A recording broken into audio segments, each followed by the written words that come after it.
안녕하세요. 전국에 계신 경할머니 여러분, 경제 읽어주는 남자 김광석입니다. 반갑습니다. 여러분들 정말 많이 궁금해하시는 그 질문이죠. 한국은행은 올해 연내에 기준금리 인상할까 안 할까, 정말 많은 그 궁금증들. 사실 저도 미래시나리오 2022 책을 쓰면서 제가 맡았던 이 경제에서 가장 중요한 현안이 이 기준금리 인상 여부죠. 그럼 언제 하고 어느 정도 강도로 할 것인가, 그런 질문이 굉장히 많이 등장합니다. 특히 지난 71주년 한국은행 기념식이 있었죠. 기념식 때 한은 총재께서 하신 그 발언을 가지고 많이들 기준금리 인상할 것처럼, 당연히 할 것처럼 이야기를 많이 하고 있는데, 뭐 그것의 진위 여부를 좀 판단해 보는 시간이 필요하지 않을까 생각을 해 봤습니다. 한국은행 금리 인상 시사, 많은 또 저도 기자분들이 질문을 주십니다. 한국은행이 금리 인상을 시사했는데요 라고 전제를 깔고 질문을 주시더라고요. 언제 시사했습니까? 라는 질문을 다시 반문해 봐요. 보시는 것처럼 KBS, MBC 할 것 없이 모든 방송사에서 한국은행 총재 또 금리 인상 시사, 연내 금리 인상 시사, 금리 인상 가능성 또 시사, 연내 금리 인상, 여러 이 기사에도 마찬가지입니다. 통화정책 정상화, 뭐 기준금리 인상, 이런 표현들이 굉장히 많이 나옵니다. 정말 금리 인상하는가? 이야기를 해보겠습니다. 먼저 한국은행 창립 71주년 기념사의 내용을 가지고 왔는데요. 이 기념사의 내용은 이 보시는 이 한은 소식지에 이미 실려 있습니다. 이 소식지에 한 2, 3페이지 정도에 걸쳐서 이야기가 담겨 있는데, 이 한국은행 창립 71주년 기념으로, 기념식에서 소위 기관장으로서 한은 총재가 이 어떻게 보면 정책의 대상, 우리 국민 혹은 정부, 기업을 대상으로 이야기했던, 그런 언론을 대상으로 이야기했던 그런 종류의 이야기들하고는 조금 차이가 있고요. 대상이 누굽니까? 임직원 여러분이에요.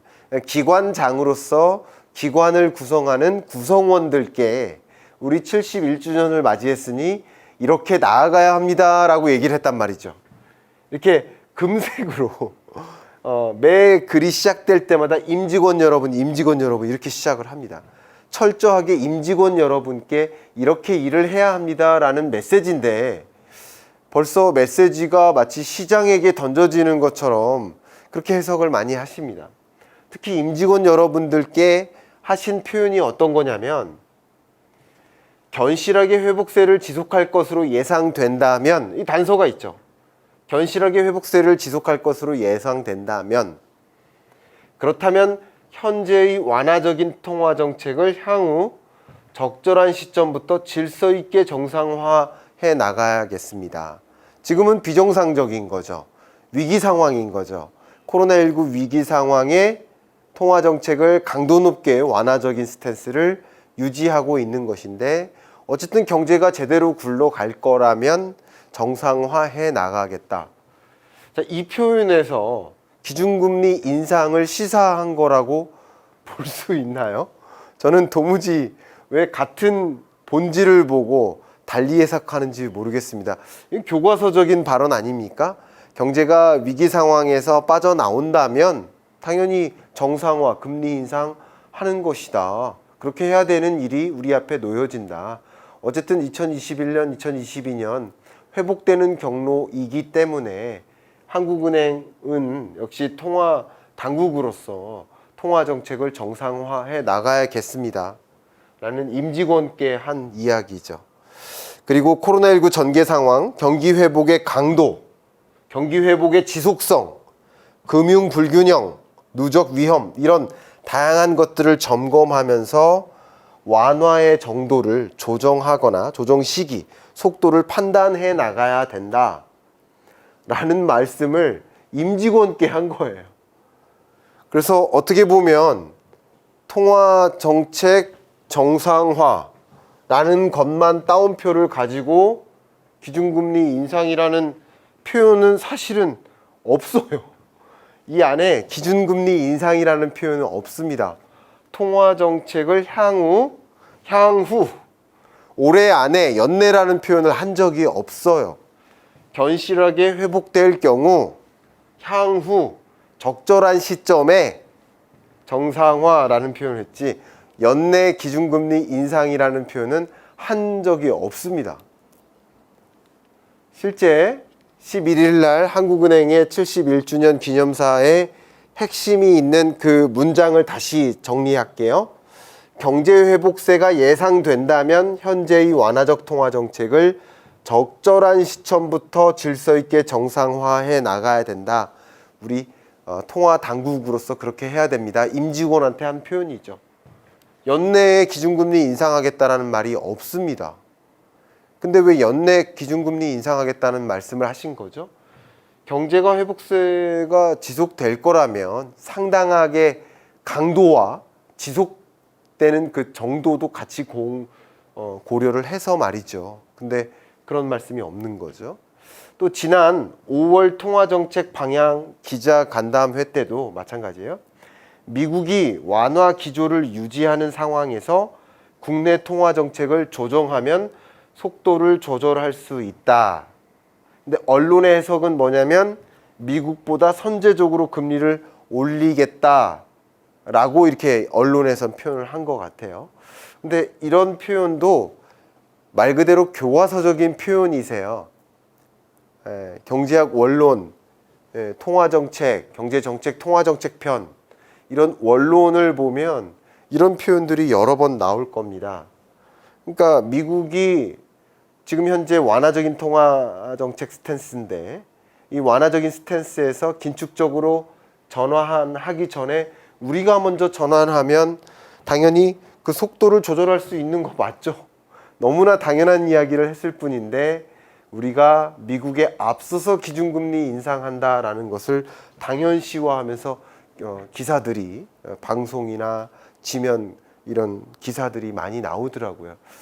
저는 아무리 봐도 연내 기준금리 인상한다, 미국보다 앞서서 기준금리 인상한다 라는 표현이 없었는데 그런 표현이 당연히 양쪽 따옴표를 써가면서 한 것처럼 말을 한 것처럼 그렇게 기사들이 나오는 것에 대해서는 조금 아쉽다라는 생각을 저는 개인적으로 합니다. 제가 작은 하나의 연구자에 불과한데 많은 이 언론사 우리 여러분들께 제가 강하게 말씀을 못 드리겠지만 어쨌든 우리가 다시 한번 생각해 봐야 되는 문제가 아닌가 저는 개인적으로 생각합니다. 한국은행의 인플레이션 판단을 좀 볼게요. 또 기준금리 인상 여부가 인플레이션 때문이다. 그래서 제가 지난주 경제 읽어주는 남자 강의가 인플레이션이죠. 인플레이션 어느 정도인가 이 얘기를 많이 다뤄드렸죠. 지지난주죠. 그 편을 한번 좀 보셔도 좋고요. 거기서 이어지는 내용이라고 볼 수 있을 것 같아요. 한국은행은 2021년 물가 상승률이 연간 1.8%, 목표 물가가 2%인데 2%가 안 될 것이다라고 전망하고 있고 2022년은 다시 떨어진다. 1.4%. 지금 한국은행 입장에서는 중기 물가 상승률을 보면 여전히 2%가 안 되는 저물가가 우려되는 상황이기 때문에 물가 상승률이라는 지표만 본다면 금리를 인상할 수 없는 거예요. 근데 4, 5월 달 물가 상승률 지표만 보고 인플레이션이다.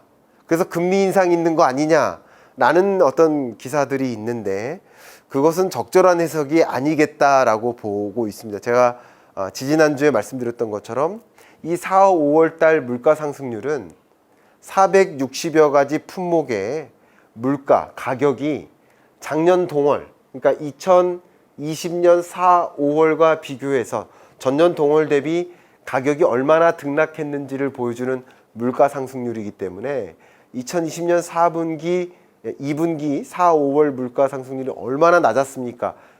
그 낮은 물가와 비교해서 2%대 물가를 기록한다는 것은 물가 상승률이 아직도 너무 낮다라고 해석하는 게 맞겠다라고 말씀드렸던 거죠.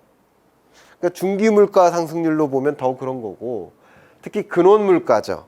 그러니까 일시적인 물가 상승률을 보여주는 몇몇 식료품이나 에너지 가격을 제외하고 봐도 21년 연간 1.2%. 그러니까 어떻게 보면 여기만 보면 식료품이나 원자재, 에너지 가격 상승 때문에 그나마 1.8%지 그걸 제외하면 또 여전히 물가 하락이 우려되는 시점이라는 거죠.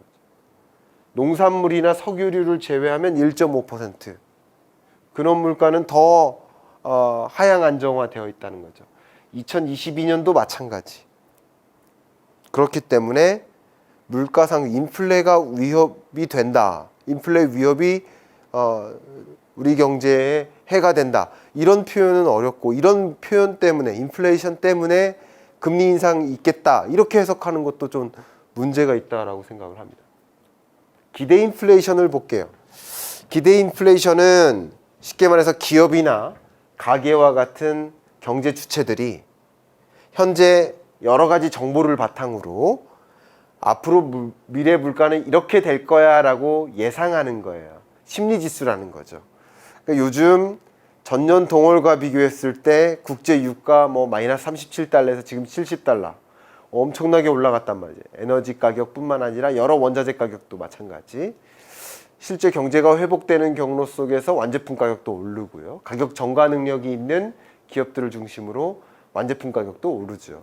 그런 것들을 바탕으로 해서 앞으로 가격이 상승할 거야 라고 보는 기대 인플레이션율이 있는데 일반인들은 2%를 초과할 것이라고 1년 후에 물가가 2%를 초과할 것이라고 전망을 하고 계세요. 그런데 전문가들은 2% 언더. 물론 20년 7월보다 작년 이맘때보다는 훨씬 올라간 상태 맞지만 오히려 적정한 물가 상태로 가고 있는 것이지 2%를 초과하는 것은 아니라고 전문가들은 컨센서스 전문가 단기, 컨센서스 전문가 장기 전문가들은 다 그렇게 보고 있다는 말이죠. 그런 측면에서 한국은행은 전문가 아닙니까? 물가 상승률 전망치, 그죠? 이것에 기초해서 기준금리 인상할 일은 없어 보인다라는 생각을 갖습니다. 특히 지난 6월입니다. 한국은행의 통화정책 운영 원칙을 볼 수 있는 통화신용정책 보고서 내용을 좀 볼게요. 거기 구체적인 내용에 들어가기 전에 굉장히 원론적인 이야기를 잠깐 해드리고 싶습니다.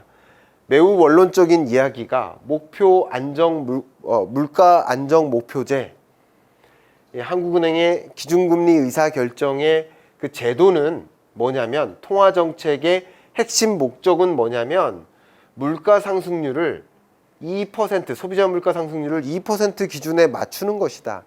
그래서 물가가 너무 높으면 금리를 인상해서 물가를 적정하게 2%로 내리고 또 물가가 너무 낮으면 금리를 내려서 물가를 적정하게 또 2%라는 관역에 맞추기 위한 노력을 하는 게 기준금리 결정이다. 아주 원론적인 이야기를 하는 겁니다. 근데 이 물가 안정 목표제가 물가 상승률이 4월달, 5월달, 6월달 2%를 초과한다고 금리 인상하는 거냐? 그게 아니라 뭐라고요? 중기적 운영 시계다. 몇 개월 물가 상승률이 2%를 초과한다고 금리를 인상하는 게 아니라, 그러니까 지금의 인플레이션이라고 판단할지라도 그것 때문에 금리 인상하는 것이 아니라 중기적인 시계를 본다. 적어도 1년 정도의 평균 물가 상승률을 본다. 그런 측면에서 물가 상승률이 4, 5, 6월 달 일시적으로 2%를 초과할지라도 그것을 고려해서 중기적 시기에 달성하고자 하는 목표랑 다를 수 있다라는 얘기를 한 거죠. 이런 관점에서 특히 한국은행이 바라보는 물가 상승률 전망치, 이게 굉장히 중요한 거죠. 그게 미래지향적 운영이다. 지금의 물가 상승률이 중요한 게 아니라 2021년 한 해 물가 상승률 전망치, 2022년 한 해 물가 상승률 전망치에 기초해서 기준금리를 결정하겠다. 그러니까 인플레이션 때문에 기준금리를 인상한다. 이런 표현은 아니라는 거죠. 하는 총재도 그런 일 없다라고 여러 번 이야기하신 거고요. 그렇죠? 그럼 한국은행의 완화적 통화정책, 역시 원론적인 이야기인데 중앙은행이 통화정책을 이행할 때 이 정책의 수단이 있어요. policy means라고 합니다. 완화적인 통화 정책을 이루기 위한 통화 정책 수단이 있는데 이 통화 정책 수단에는 기준금리 의사결정도 있지만 그 밖에 양적 완화와 같은 통화량을 더 많이 공급하냐 마냐 하는 그런 양적 완화가 있고요. 대표적으로 우리나라는 무제한 양적 완화를 두 차례나 연속으로 이행했죠. 코로나19 이후에 처음 있는 일인 거죠. 그런 통화정책, 또 통화정책 주된 수단 중에 하나가 뭐가 있습니까? 지급준비율 조정. 지급준비율을 조정해서 은행이 이만큼은 지급준비율을 갖춰. 그럼 통화량 공급이 덜 되잖아요. 근데 조금 더 적극적으로 통화량을 공급해야겠어. 지급준비율이라는 규제를 완화하는 거죠. 그죠? 그런 것을 통해서 시중에 더 많은 유동성을 공급하거나 또는 긴축적으로 운영할 수 있는 거죠. 그 밖에 금융중개 지원 대출의 여러 가지 프로그램들이 있어요. 무역금융지원, 신성장 일자리 지원, 중소기업 대출 안정화, 지방 중소기업 지원, 코로나19 피해기업 지원, 소상공인 지원과 같은 이런 여러 지원 프로그램을 이용해서 이만큼의 2조 원, 13조 원 정도, 43조 원에 해당하는 이런 대출 프로그램을 이런 0.25% 기준금리 수준의 기초에서 이 대출을 제공해주는 이런 프로그램들이죠. 이런 것들이 가장 대표적인 완화적인 통화 정책이라고 볼 수 있는 거죠. 대출 프로그램을 활용해서 우회적으로 유동성을 더 적극적으로 공급하는 그런 노력까지 이런 것들이 완화적인 통화 정책이에요. 제가 다시 한번 말씀드린다면 완화적 통화 정책, 완화적으로 통화 정책을 정상화해 나가야 된다라는 표현을 한 것조차도 기준금리 인상이라는 표현하고는 다르다는 얘기예요. 완화적인 통화 정책에는 여러 가지가 있는데 지금 미국 연준에서 테이퍼링 얘기가 나오고 있죠. 그 테이퍼링 얘기도 완화적인 통화 정책의 하나인 것뿐이지 이것이 기준금리 인상이다, 완화해서 긴축으로 간다 이렇게 생각할 필요는 없다는 거죠.